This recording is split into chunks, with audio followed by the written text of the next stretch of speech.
Hello, everybody, and welcome to another episode of the Best Games Period. I'm your host, Jack Gardner, and with me this week is Naomi Lugo. Hi there. I can say words and names. I can do it. Naomi. I know I can. You know, there's actually a lot of variations on how people pronounce my name. Really? Yeah, there's the famous Naomi, which I don't know how that happens because it's spelled Naomi. That happens the most, but then there's kind of different pronunciations. Like in Hawaii, it was always pronounced Naomi, which is kind of cool. I could dig that. Yeah, and then pretty much everything in between. So, but Naomi was new. Naomi, welcome to the show. Thanks. I had you on last week, and I managed not to screw up your name, so I don't know what changed. This is episode 89, so thank you, everyone, for listening. And now we're going to be done, because it can only go downhill from here. So thank you, and bye, everybody! Good show. Yeah, good show. No, this week we're actually going to be talking about a game that is very near and dear to my heart, and I hope that it might be near and dear to yours, too, Naomi. I'm not sure. So, some real talk here. Yep.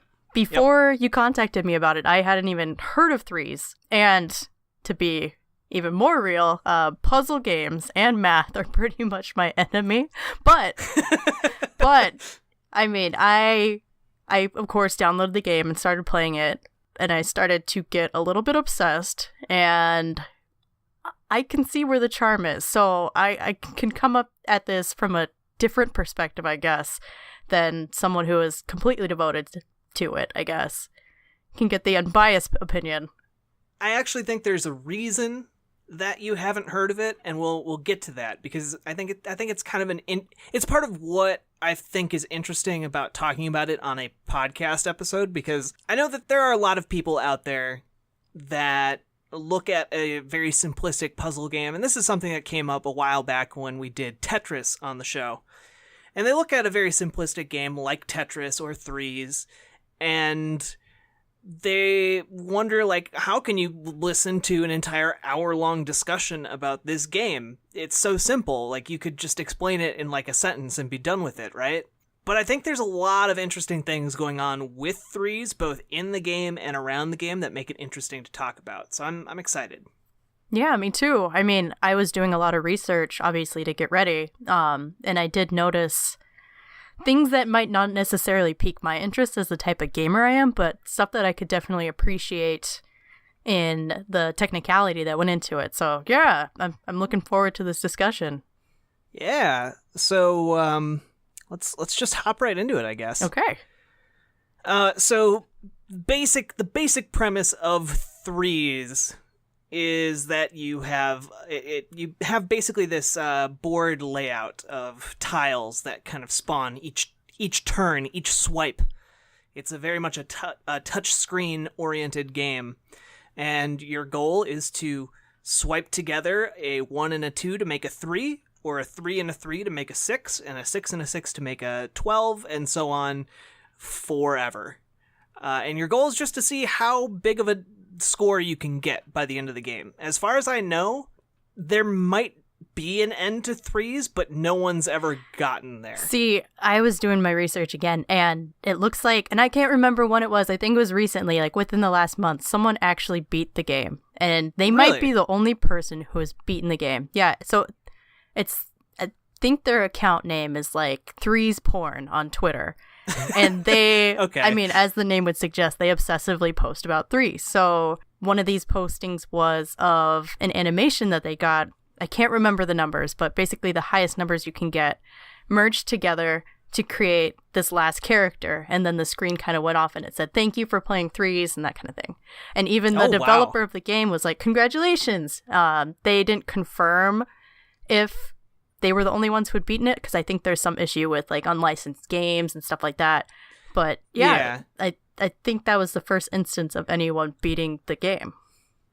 And we are recording this in the year of our Lord 2018. This game came out in the beginning of 2014, so it's taken someone over 4 years to get to the end of Threes, which is incredible. Yes.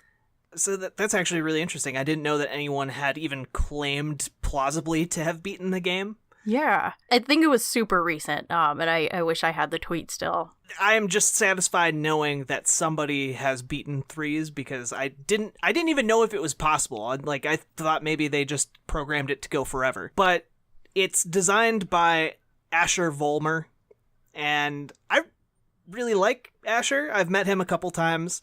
At one point, he was going to come on the show as a guest, and that kind of fell through. But he's really smart, and he's really good at designing games. And pretty much everything I've played from him, I have very much enjoyed.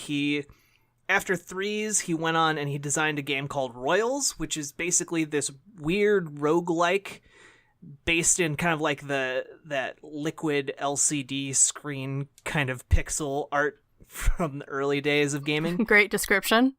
Yeah, where you role play as a peasant, and your goal is to become a royal by gaining followers and completing tasks. And each decision you make is a year in the peasant's life. It's interesting. And then the other game that he was working on, and I think it's shelved now, but I got to play it at an E3, and it was like the best thing I had played at E3 that year. And it was called Close Castles, and that was just a really fun local multiplayer game where you and an opponent are basically building castles and like trying to out tower defense each other. It was very interesting. I liked it a lot. And part of the reason I wanted to do a threes episode is because I saw that his next game is going to be coming out this summer, and they just announced it like yesterday. And that game's called Guildlings, and I'm not entirely sure what it is yet, because one of the things he's learned as a developer is that when you publicize kind of what you're doing, a lot of people come out of the woodwork to copy your work, which is something we're going to get into a little bit on this episode. But so threes is just about combining these numbers to make bigger numbers, and it's not even really a math game, which is something that I think a lot of people assume because A, it's called threes, and B, it has numbers featured prominently. But it's more of a matching thing. Like even a lot of the prototypes they went through to make threes like had nothing to do with numbers. It was like combining pineapples and apples and like just combining different things and images to make other things. Yeah, which is probably why it was okay for me to play. Like, if I had to do any sort of math, I probably would have signed out immediately. But yeah, I think describing it as a matching game is fair. Yeah. And I mean, I don't know that, like, matching game also makes it sound very dull, I guess. And it doesn't feel dull to play. It's very engaging. And I'm not sure how to really describe that feeling. Well, I mean, a good thing to talk about in terms of that is the great music that it has in the background. Okay, yeah. Yeah, it has a really good soothing, but still, for lack of a better word, stimulating music in the background. And then, yes, I know what you mean. Yes. And then each of these, or some of the matching tiles have adorable little characters to them. So that also keeps you engaged. Like I think 3 itself has a character, am I correct? Yes. So every tile you create except for the 1 and 2 has a little face and it talks. And I think I read that each of those characters is voiced by an actual indie developer, which just gives it a lot more charm too. So you combine these little characters together and they're super happy to be combined, and then they form a new little character. So, I mean, I'm a sucker for anything adorable, so that got me.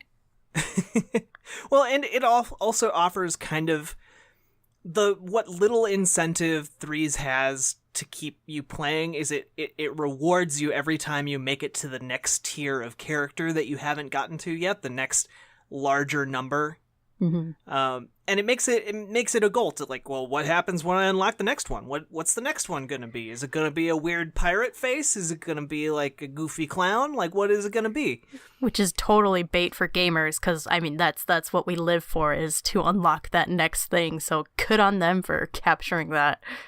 You'll have to look up that tweet where it shows the video of the person winning the game, because the character that it makes is absolutely adorable. They did a really good job. It is so cute. And there's only been like one or two people to even see that. Right. I'm glad they got video of it, because that would have been so sad. No kidding. And going back real quick to the music for Threes was actually composed by a guy named Jimmy Henson. And if you're not familiar with that name, you probably should be. He's pretty prolific on Overclocked Remix, which, it's...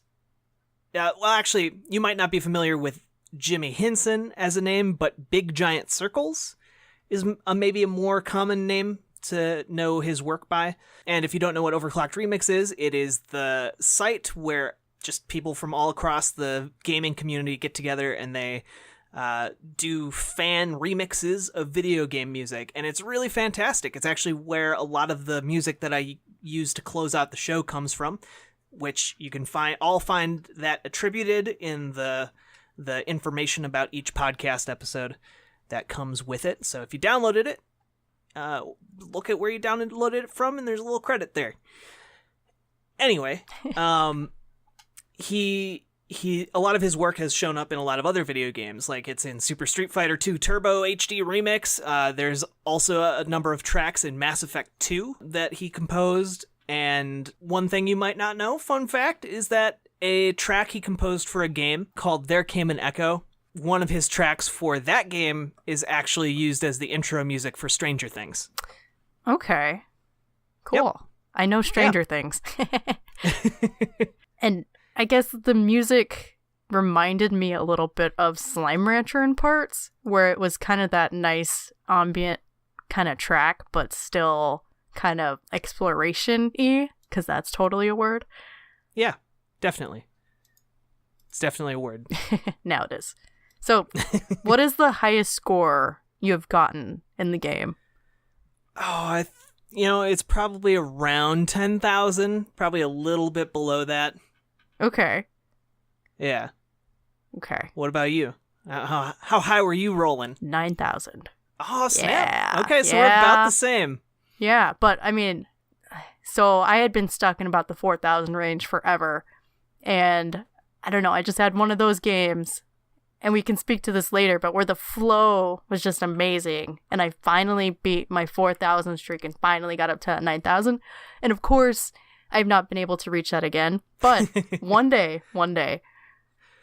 Yeah, and the thing about Threes is that, at least for me, I go through obsessive phases with it over the years where, like, I'll just, like, be super excited to take a bathroom break because I'm breaking out Threes and I'm going to play a couple rounds. It is a perfect bathroom game. It really is.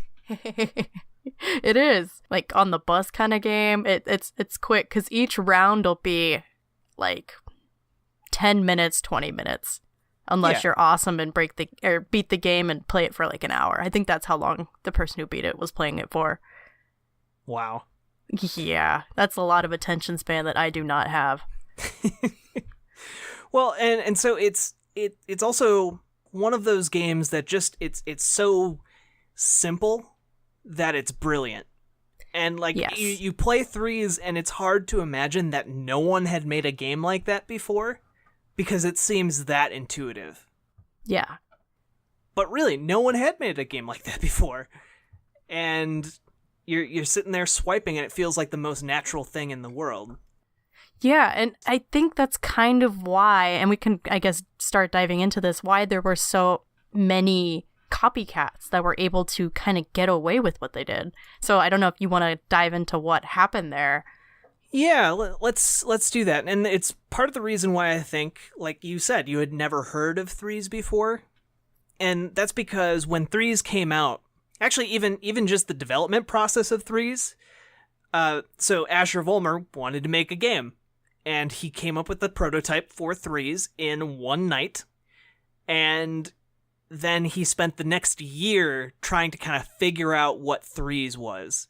And he had help from a guy who made ridiculous fishing, which is another big mobile game from around the same time. And they just kept going through these different ideas, and eventually they came back to just using these numbers because it was very easy and minimalist and easy, simple to understand. But the thing is, when it then released, it took 3 weeks for people to start making clones and ports of threes and selling it to make money. And threes itself kind of became buried under all of these pretenders. Which it was they were able to do that largely because threes as an idea was just so simple. It's interesting because if you look back at all of that going on, you can see kind of the progression the developers themselves had to go through to kind of get to, become at peace with the situation, because there's really nothing they could do. It was so easy to like clone the game and port it and then put it up on the store that whenever they had a clone taken down, another one would go up in its place. And it just became pointless to even try and fight it.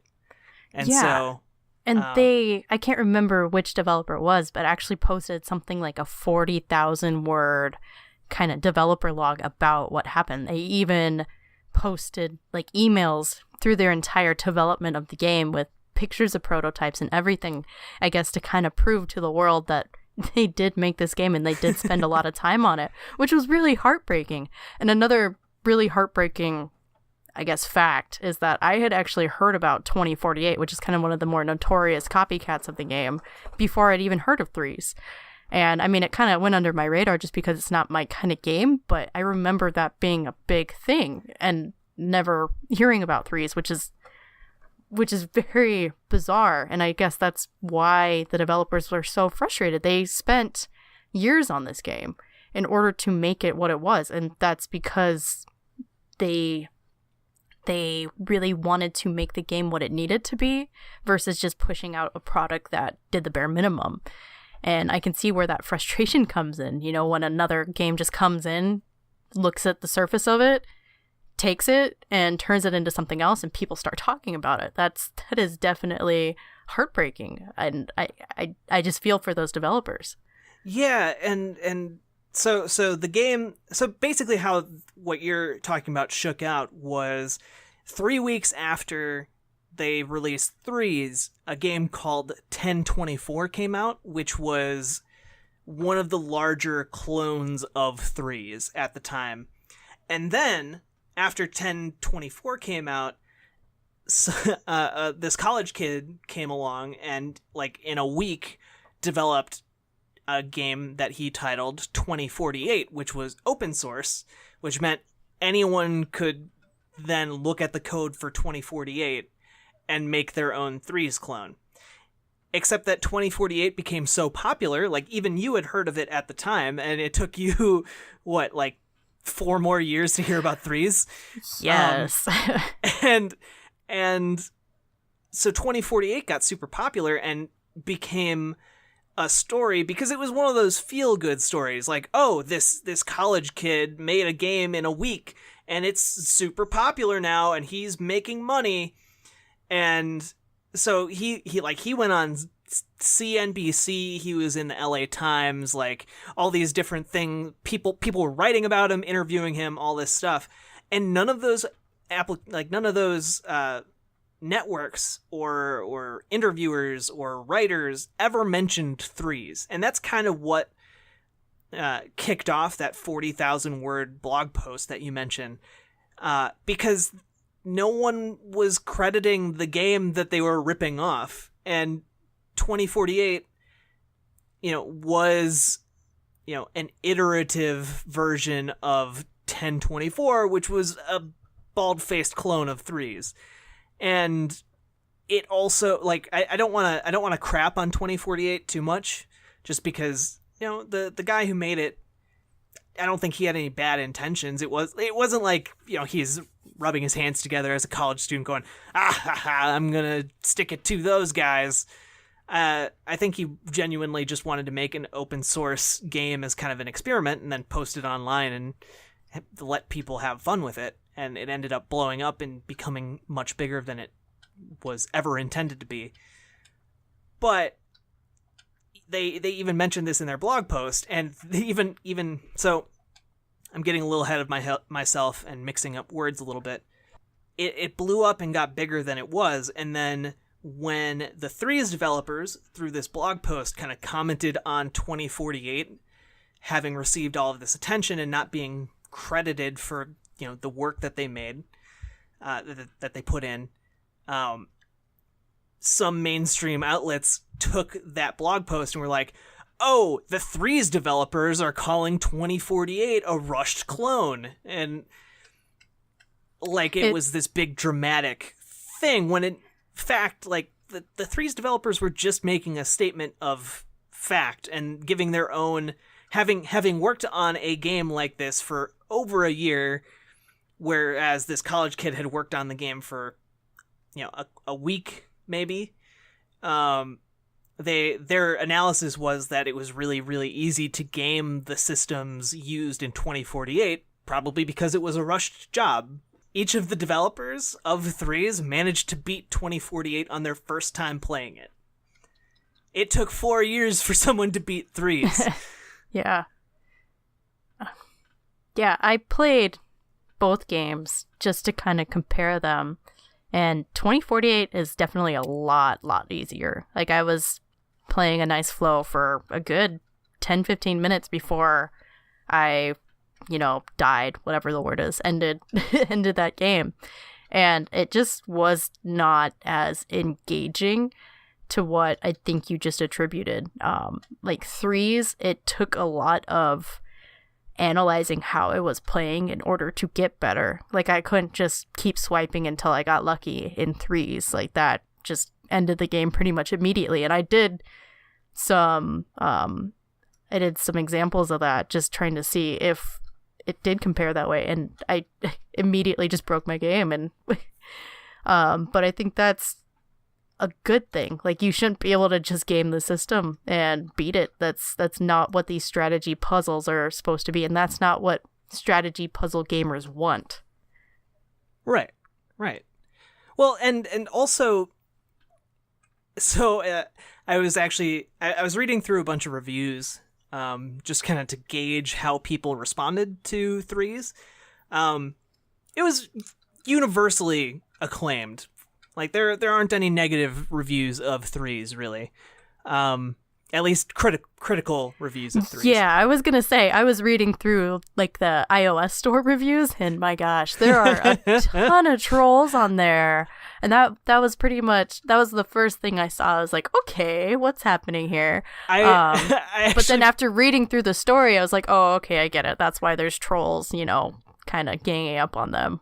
I actually wanted to read a 0 out of 10 review that I found. And this is a thing that I've done on past Best Game Period episodes, just because I find it really funny to kind of get, an alternative point of view. Maybe it's a 10 out of 10 review on a game that we aren't really a fan of, or maybe it's a 0 out of 10 review of a game that, I generally think is one of the best games, period. Spoilers, I guess. But this is a 0 out of 10 review from Demon Soul from March 31st, 2014. Ooh, vintage. Yeah, vintage. There's gotta be major corruption going on with these critics' ratings. It's just a tile game, and it's not that fun. I think it's barely passable. I kept playing for like 2 hours to justify the high critics rating, to hopefully discover what they are raving about. And I like math. I like strategy games. I like Sudoku. I like Tetris. I like chess. I like Words with Friends and Scramble with Friends. Unfortunately, I like fun too, and if it were funner, I'd still be playing it. But it's pretty easy to put down. In fact, you'll be annoyed you wasted time on this at all. Who likes this game that is a real person? Someone who had issues with their math teacher and is trying to prove they know multiples of 3? Seriously? Someone who has a fetish for the number 3? Hoplite out there. Hero Academy, Sorcery, Words with Friends, Scramble, Puzzle Fighter, Tetris, and the Game Boy, 2 commas, Infect Them All, 2, Plants vs. Zombies Original, those are fun games. This is all like one of those miserable, pointless card games like Pazaak in Knights of the Old Republic, made to be a very minor distraction. I really wish I could get my money back because I was seriously suckered and tricked by these critics into wasting my money, which I forced myself to play for 2 days because I felt I better get some value out of my money. This game is not fun and not entertaining. There has got to be some serious corruption going on to get so many high ratings. The designer must have got his whole family and his whole company to vote and write positive reviews for this. Yes, the whole company of 2 to 3 people. Oh my gosh. I just love hearing bad grammar read out loud. There needs to be like a Sir Patrick Stewart podcast where he just reads bad grammar. That would be... Oh, just, I love someone who's talking about like critical thinking and then they go on to, not once, but twice, call Scrabble, Scramble. And the part where you were slightly speaking louder, was that in all caps? Yeah, the serious before corruption was in all caps, yes. Serious corruption, not serious corruption, serious corruption. You know, all the corruption that's going on in, mobile, indie development, indie mobile game development. They have so much money to throw around. That's lovely. Although I'm gonna throw it out there, he is right about one thing, and I guess I'm assuming it's a he. Pazaak in Knights of the Old Republic is terrible. Arbitrary point, yes. but comparing Pazaak to Threes is like comparing a dog turd to, I don't know, like a feast, a good feast that's not made up. It's not made out of feces. I really had to try hard there not to pronounce... You got this. I really had to try hard not to pronounce feast. Feces. Anyway, I'm sorry. I've had way too much caffeine today. I'm having too much fun. Not enough caffeine. Not enough. Yeah, I mean... Oh, wow. I guess going back to the Apple reviews I saw that were negative... the most common complaints were about bad AI that were out to get the player by just throwing in 1s and 2s just to, sabotage their game. But it shows you what number's coming up. You I plan know. for it. But no, it's the sneaky AI that's coming out to get you. I don't even think this game has AI. It does not, unless it's really well hidden in there. And then the other complaint was that they have like a merchandise screen on the mobile version that they sell like t-shirts and a really cute like plush. People were irate about that. They were like, these tacky t-shirts shouldn't be here. And it's like, okay, calm down. You don't have to buy them. You don't even have to scroll to that screen if you want to play. I've never even touched that button. No, I mean, so those are the kind of reviews that I was seeing, at least the 0 out of 5 or whatever. But like, I mean, we put up with, in mobile games, you put up with advertisements all the time. How is having like just a merchandise button remotely the same thing? Well, I mean, to be fair, this was in the paid version, but still, it's for something it's merchandise and you have to scroll over to that screen. Yeah, and then of course there were the more positive reviews and actual, well done critical reviews. And there's 2. But I think the score it had on there was like 3.5, which is not too bad, but a lot of the trolls were popping up to the top. Yeah. One of the things I'm circling back around very slowly back to 2048 real quick, in a very roundabout way, but we'll get there. In one of the reviews, it was the review by Mark Sorrell over at Eurogamer. He wrote something in his review that I thought was really interesting and kind of both speaks to the difference between Threes and its clones, and also why Threes in particular is so easy to clone. And it's the final paragraph, which reads, I'm cutting off the first sentence because it's a segue. If you love the colors red and blue, it doesn't matter. If you hate the anthropomorphization of numbers, it doesn't matter. If you can't count, it doesn't matter. Threes is at once nicotine and soul food, magnificent and deadly, a machine for playing. It is flawed and broken and perfect, and you must start playing it today. Which, I will say, it's very accurate observation. Very accurate distillation of, Threes in general. But I think also slightly misses the appeal of Threes, and that is that compared to 2048, which, granted, it plays very similar to Threes, I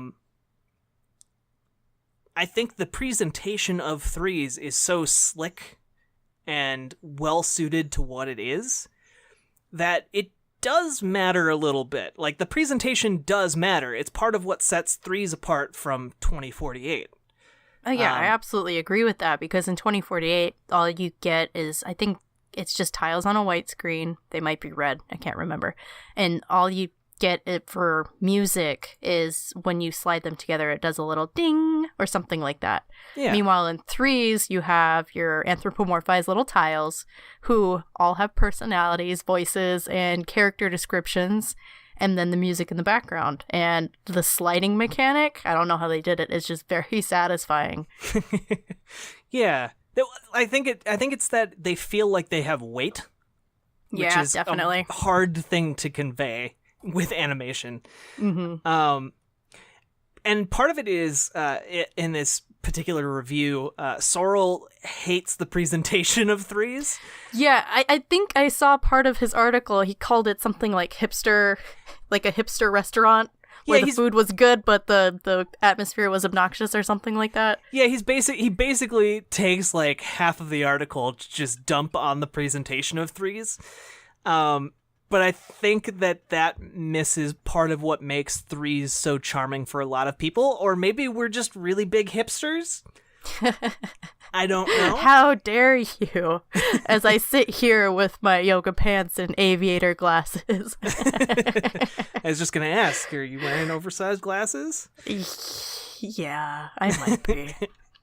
Yeah, I have one's vision from a problems. Vintage store that I got repurposed.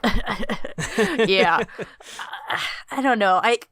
Even if you're not a fan of that kind of stuff, you can mute it and still play the sliding mechanic, and it's still pretty satisfying. Like, I had it muted most of the time, and it was still a joy to play.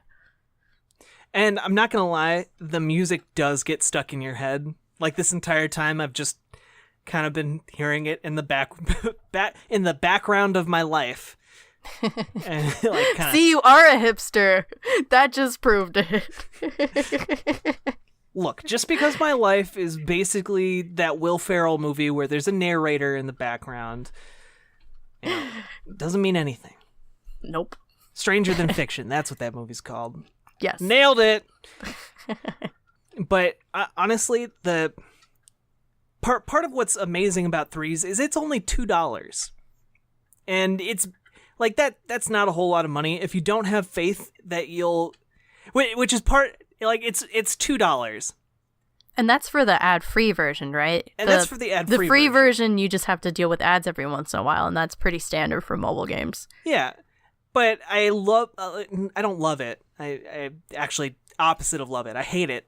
I hate that people get all bent out of shape about something that's $2. Like Yes. you're talking about getting your money's worth out of paying $2 for a mobile If you game. paid it for like an hour is generous. If you played it for an hour, maybe 20 minutes, you get your money's worth. Yeah. Like, And that's not to say that like you can't be scammed out of money in very small increments, but it's like Threes is very much worth $2. absolutely. Absolutely. And now you can play it for free with like a little ad version. So just go play Threes, I guess, is what I'm saying. So, since you're the nominee in this one, I get to ask you then, right? Yeah. Why you think that this is one of the best games ever then? I mean, it's going up against titans of normal, or again, normal's not a good word for that, but more of the standard kind of best games ever, like Ocarina of Time or Ocarina of Time, however we want to pronounce that. It's definitely Ocarina. My heart still hurts for that one. Anyway, Final Fantasy VII. Everyone knew it in that Twitter poll. Yeah, I did a Twitter poll because I was trying to find out once and for all, but then the Twitter poll wasn't in my favor. So I'm still a little salty about that. So why does a mobile indie game stack up against those titans in gaming for you? Well, I think that there are a lot of things that I take into account when I'm trying to decide whether or not a game deserves to be a best game period. And part of it is that at the end of the day, it's an arbitrary category.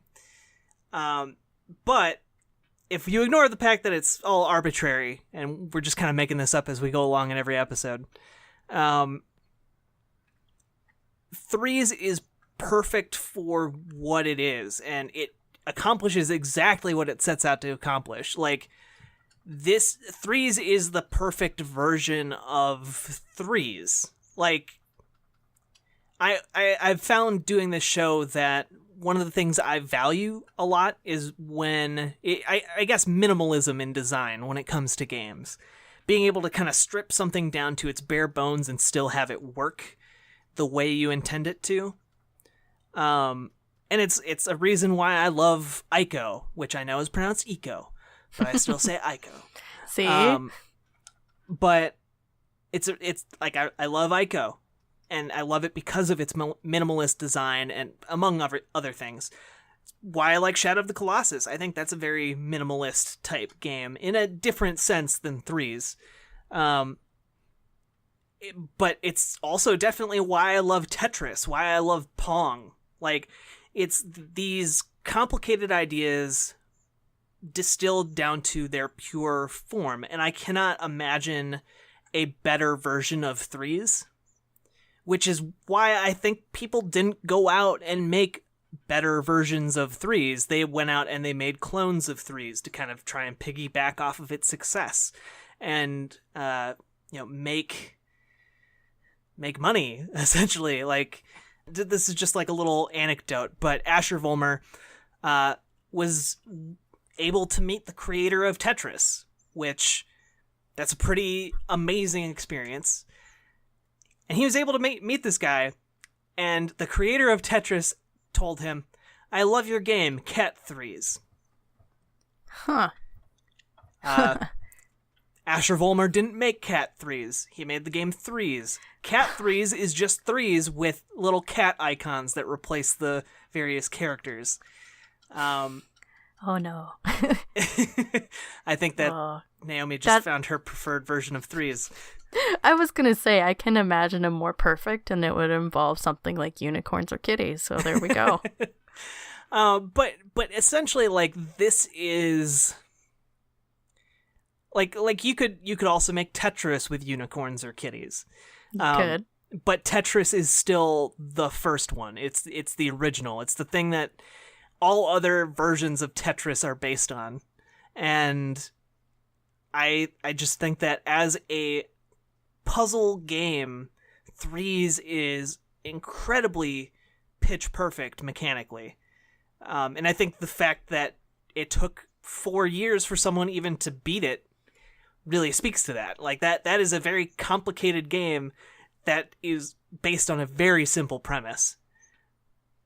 And I I don't know. I think that speaks volumes. Usually I'm the kind of person who values story and values the narrative, and Threes doesn't have that. But I also don't imagine that if there was a story and narrative to Threes that I would enjoy it anymore. I think that would get in the way of what Threes is on a very basic and fundamental level. Yeah, I barely, read those character descriptions. I'm more about looking at what the characters look like and then going on to unlock the next one. But yeah, like I guess my question is there something about Threes that makes it not one of the best games, period? Like, I don't know that I can find any flaws in it. Okay. And I mean, as someone this is not my category at all, I mean, I can just speak to the arbitrary things, which I think don't really matter at this point. Like, you can't really talk about narrative when this game is only setting out to be what it is. I think there was a quote from the developer that said something like, this game was always meant to be simple. And that was after they went through that year process of trying to figure out the format of the game, what it would look like and all that. And I think there is a kind of beauty in that, like you've been saying about the simplicity of making this game exactly as it needs to be versus putting fluff and fan service on there. It's kind of a pure strategy experience when you look at it that way. Yeah, and I think that's that purity is kind of what I value in Threes. And the fact that I can keep coming back to it. Like, to me, it's very clearly not just some kind of fad that I was into for a couple months and then stopped playing it forever. I'm sure there are some people out there who are like that, but Threes is a game I continually come back to across the years. Like, it has longevity for me. And I know I'm not like the best at it, but I'm also not really trying to beat anyone else's high score. I'm just trying to beat my own and get like a little bit farther than I was able to before. Yeah, and I think that's part of the beauty of it. That's why I got hooked, I was expecting this game that would be continually fighting against me. Like, maybe I would have been one of those grumpy spam commenters, like, the AI is trying to get me, if I wasn't any good at it. But I think you're absolutely right in saying that it's not about competing with other people. It's about competing with yourself and trying to find the best strategies and how to get over those little mistakes that you make that stop you at the end of your game. Because that flow, and I know you know what I'm talking about, that flow when you just keep on going and everything just kind of slides into one, like, that is an awesome feeling. And it's a little bit of a gamer addiction that I think is in every gamer, is to just be able to play the game at its peak performance, if that makes sense. Like, as those great strategist game players are able to play, I guess. At least get a peek of that. Yeah, I was going to ask you to kind of go a little bit more into what you meant by flow. Mm-hmm. Especially as it pertains to Threes in particular. Like, I guess I'm assuming that you mean something like being just in the zone where, like, you're making plays, but you're not necessarily, like, planning out each move, but you're just kind of, like, grooving along. Is that kind of what you mean? Where it kind of becomes muscle memory versus thinking actively. You know what I mean? Like, instead of being like, okay, I gotta do this one over here to get rid of the 1 and 2 stack I got, where you just kind of just see beyond the board and you just kind of start flowing the pieces along where they need to be, I guess, if that makes sense. Yeah, where the strategy kind of becomes instinctual rather than as a result of, like, careful planning. And yes. I do think that is a very hard line to straddle. One of the games that I just finished playing recently, Into the Breach, which is a fantastic game that I would love to talk about on this show sometime, but later on down the road after it's aged a little bit. But what Into the Breach does that's different than what Threes does. And Into the Breach is for those of you who don't know, a turn-based tactics game, like in the same vein as like a Fire Emblem or Advance Wars. I believe I mentioned it last time. That is a much more deliberate strategy game where you kind of have to like sit back and evaluate the consequences of your actions, and it's that kind of a strategy game. Whereas Threes manages to have that element where sometimes you will just kind of pause in your groove and be like, I really don't know what to do. But for the most part, you are able to grasp the core concept so well and on such a fundamental and instinctual level that you're just able to, once you fall into that groove, once you fall into that zone, you're able to just hit that flow and combine those 1s and 2s and the 3s and the 6s and so on and so forth. And you're just able to go, like you said, you managed to hit that and you more than doubled your score. Mm-hmm. Once. And now I'll just continually keep on trying to hit that again until I surpass it. And I think that's where gamers get hooked. So I guess where do you come down on Threes? Is it one of the best games, period, or is it a game you would title as being good enough but not quite one of the best games ever? Like what? Ooh, that's tough. So reading through that devlog, that 40,000 word devlog, really helped my perspective on this, because it's really hard to come into this game blind and not, especially as someone who doesn't really understand these strategy games at a technical level, how much work really went into just making it the smooth experience that it is. They outlined every little detail of what they were doing in order to make the game, and I definitely appreciate that level of commitment to detail. They were able to scrap a lot of their ideas and just make it this game. What, like the quote I used earlier that they had was, the game was always meant to be simple, and that's hard to do. I mean, as anyone who's an artist or a writer, you definitely want to throw in that fluffy prose and make it the most artistic thing that you can do, but a lot of times you're just going to need to edit it down. So I can commend them for that.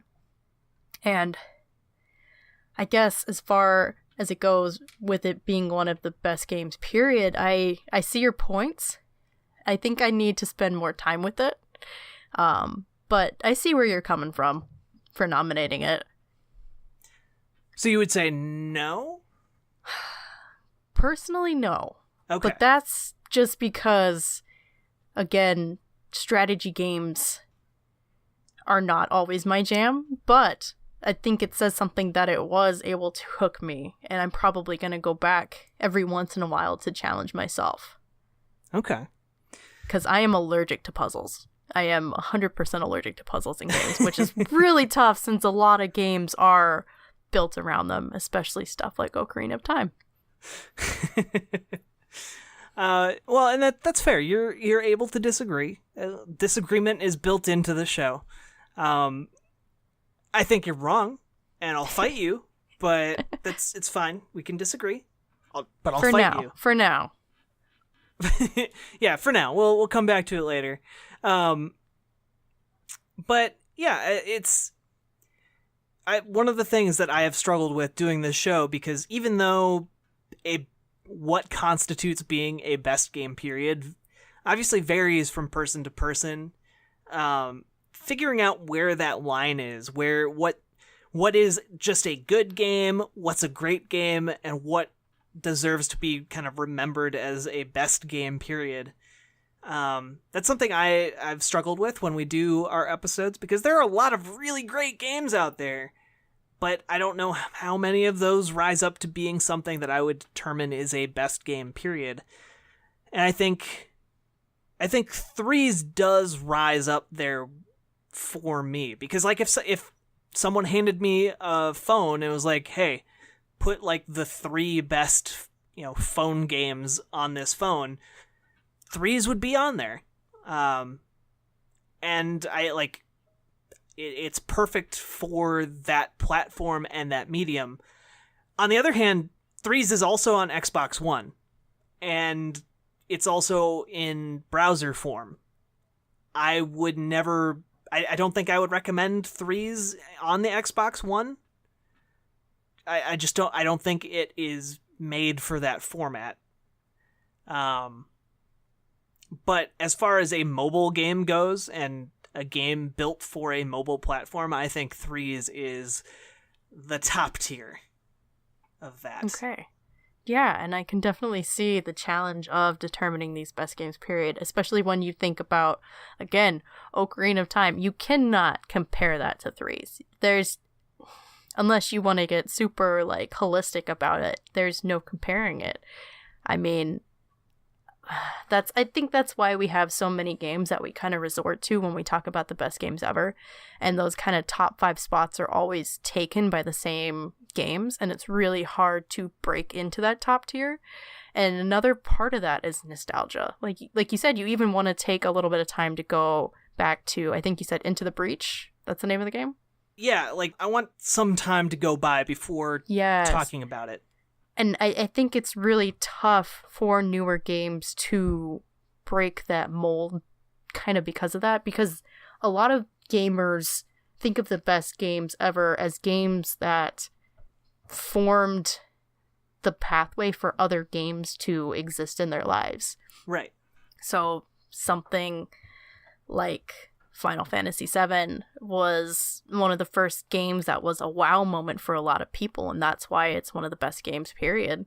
So it's really tough to gauge a cell phone game, let alone a simple game, against that kind of thing. Right, and I think partly why what makes it easy for me to nominate Threes for this position is just that clearly the mechanical aspect of it was so powerful and spoke so well to so many people that it became one of the most plagiarized pieces of work on the iPhone store. It became this prolific case of, game cloning. And it was one of the very first games that I remember reading about, back in 2014, being plagiarized on that level. I think I heard about that before Flappy Bird. Yes. Maybe? I don't remember when Flappy Bird came out. I shall look it up. But I think the difference between that and something like Flappy Bird is Flappy Bird got parody games. I mean, it got the obvious rip-offs, of course, but it kind of got loving parodies, where you're playing as Link, and it's a good game. But they all played an homage to Flappy Bird. A lot of them kept this very similar look with like a new skin and some new mechanics, and those were the ones that kind of broke out due to a love of Flappy Bird versus something like 2048 where I hadn't even heard of Threes, and I didn't know that it was a clone until this year, which is kind of crazy. Yeah, and so obviously a lot of shady stuff goes on when it comes to kind of those knockoff games. I don't know. There's a part of me that just wants to hold up people who have come up with such a simple concept. Because you look at Threes and you're like, this seems like a game that should have been made 20 years ago. Like, that's how simple the concept is. And there's a part of me that's like, hey, you deserve, Asher Vollmer, you deserve recognition for that. Like, that is, it takes a brilliant mind to come up with something that is both new and simple. So nominating the game was kind of a form of justice that you felt was owed to the developers. Well, not just like a sense of like justice / pity, which that might be like misconstrued as, but more as like it broaches kind of an interesting topic about video game plagiarism and originality, and also I just think that, for example, if someone hadn't invented Tetris, until this week, until just now. I still think that Tetris would be a game changer. Like, it would, very similar to Threes, very quickly have an ocean of people ripping it off. It's really tough to compare two different generations too, right? Because we have the internet, we have a lot more prolific information being shared, so it's a lot easier to see these concepts and make a new game. Like that college student who was able to make it in a week, they definitely wouldn't, well, they might have, but in the 70s and 80s they wouldn't be able to do that, or at least they wouldn't have been able to get the kind of attention that it did. Yeah, I think yes and no, just because Tetris sparked like a wildfire. Everyone wanted to play Tetris, and so I think there, to an extent, you're right, but also the market isn't as primed for games like that.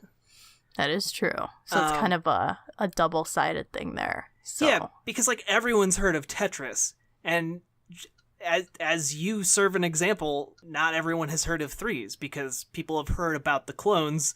Even the creator of Tetris has heard more about the clones than the actual game itself. Which is so heartbreaking. I'm just imagining that moment, and oh my god. that sucks. I'm sorry that happened. But on the flip side, can you imagine being the creator of Tetris trying to pay this young developer a compliment, and you're just like, oh yeah, you didn't make okay, no. Well, just gonna leave now. I'm very awkward. Yeah, I'm so sorry. But anyway, like end of the story is I guess to end this on a high note, because a lot of people, we just spent like an hour talking about how the market and like kind of sleazy developers screwed over Servo, which is the name of Asher Vollmer's tiny indie studio. Their game Guildlings is coming out this summer, the first part of it anyway. And in order to kind of combat that whole sense of, or that whole underlying market of copycats, they're making a much more narrative-focused game with kind of more complicated systems that can't as easily be ripped off. So it forced them to be creative. Yeah. So that's kind of a positive note there. Yeah. I mean, on the one hand, it's unfortunate that he feels he has to make something that's more complicated so that people don't steal it. On the other hand, I'm excited to see what he makes. Yeah. And it looks delightful. And you should definitely check it out when it comes out this summer. Okay. So then, to sum it up, why do you think everyone should play Threes, especially people like me who don't necessarily get into these strategy games? Well, I think you served as a really good example. Like, you don't necessarily like puzzle games, you don't like math, and those are I think the two things that come to mind when you first introduce someone to Threes. And you, at the very least, like the game. You're a little bit obsessed with it. And I think that's the kind of thing that would go for pretty much everyone. Like, it's not a math game, and it's much more about kind of getting into that flow and recognizing spatial patterns. And it's just fun. Like, it's a good time. It's very satisfying. It's like crack for your brain. It's not mentally taxing. So you're not like trying to figure out problems. Your brain is naturally suited to solving spatial problems anyway. It's not like that one puzzle game where people had to write down solutions, and I can't remember what that was. Oh my god, what was that game? I don't remember, but I know the kind of game you're talking about. It was the puzzle game where it was an entire world, and it was like the toughest puzzle game. It came out in 2016 or 2017. Oh, the Witness. Yes, The Witness. That is a game that I am Oh, that is the opposite of me right there. Like, I heard that people were, like, taking pads of paper, drawing out solutions, like, taking that to work and, like, still trying to scribble out that sounds like torture to me. So, the Threes is not like that, at least. I never played The Witness, but at least from what my gameplay looked like, you will not have to scribble out little solutions for what numbers go together. It is something that is doable. Yeah, and it's like our brains are very uniquely suited to figuring out spatial problems. That's what allows us to catch balls that are thrown to us. If you pose like the trajectory questions of like, where does your hand need to be if you're going to catch a ball that is thrown at X speed at X angle, and you're X distance away, where does your hand need to be? Your brain just does that automatically without having to know the equations, and that's basically what Threes is. It's like that type of satisfaction of catching a ball, except it's brain. It's all in your brain, just kind of sliding things together. Yeah, and I know this has been disproven, but it gets to the other 90% of your brain that you don't usually use, that magic area where you are able to do amazing things. So that magic area that doesn't actually exist, but if it did, would allow us to control everything like gods. Yes, like Lucy, that one movie where the whole summation of existence in all the universes could be found in a flash drive, The world's greatest technology. Deep cut. But yeah, like that type of satisfaction is in Threes, and I think that's something that every human being can enjoy. So if you have a smartphone and you have $2, I would encourage you to spend that $2 on Threes, and then you will get hours of entertainment. Or you might be like that one guy on Metacritic who thought it was the worst $2 he had ever spent in his life. But then you could have a lot of fun writing a bad review, right? Those are always super fun. Little venting, little therapy session. Or I guess you could play it for free on your phone because there's a free version, and if you like it, then throw $2 their way. Yeah. But anyway, I would love to hear what everyone listening thinks about Threes, whether or not it is one of the best games, period. You can do that over on Twitter at Best Games, period. You can let us know what you think, and we might even have a poll for you to vote on. Who knows? You'll have to follow us to find out. And where can people find you, Naomi? Or, sorry, Naomi. Naomi. Naomi. Naomi. You can find me on Twitter at Naomi, Naomi, and Lugo. And I'm also on Instagram. That's where you can find most of my writing. I write for a couple different publications, one of which is based in the grand old state of Minnesota, and they're called Twin Cities Geeks. Oh, yeah. Shout out a little bit of love to Twin Cities Geeks. And yeah. All right. And you can find this very podcast on SoundCloud, iTunes, a bunch of different places. I think we're even on Google Music now. And if you want, leave us a review. That always helps us, or give us a retweet or a like or whatever, all that social media good stuff. We have a Facebook page, all that old media. And yeah, they're just I'm sputtering out. Go play Threes right now. Go download it. It's on your phone. You're on your phone anyway. Yes. Give us your opinions. Yes. All of that being said, we also have a Patreon, and I really appreciate it whenever anyone throws us $1. If you throw us $1 per month, you actually get access to some special goodie episodes that we record from time to time. They're pretty fun. And you can find us on Patreon at patreon.com/bestgamesperiod. And we're also on Game Informer and Extra Life. And if you haven't heard of Extra Life before, it's this awesome charity that helps sick and injured kids. And you can help by going to extra-life.org and signing up. And when you sign up, you can actually choose which Children's Miracle Network hospital you want to support, and then 100% of everything you raise goes directly to that hospital to help sick and injured kids. It's really fantastic. and you fundraise by playing games. So it's a win-win-win. Win-win. Go Win-win-win-win-win. Go raise money by playing games and then also helping kids with that money. It's great. Just do it. And you can even get it more involved in the community side of things at community.extra-life.org, where you can find articles about games and all that fun stuff, and this very podcast. So, thank you for listening to episode 89 of the Best Games Period, and we'll see you on the flippity-dippity.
Thank you.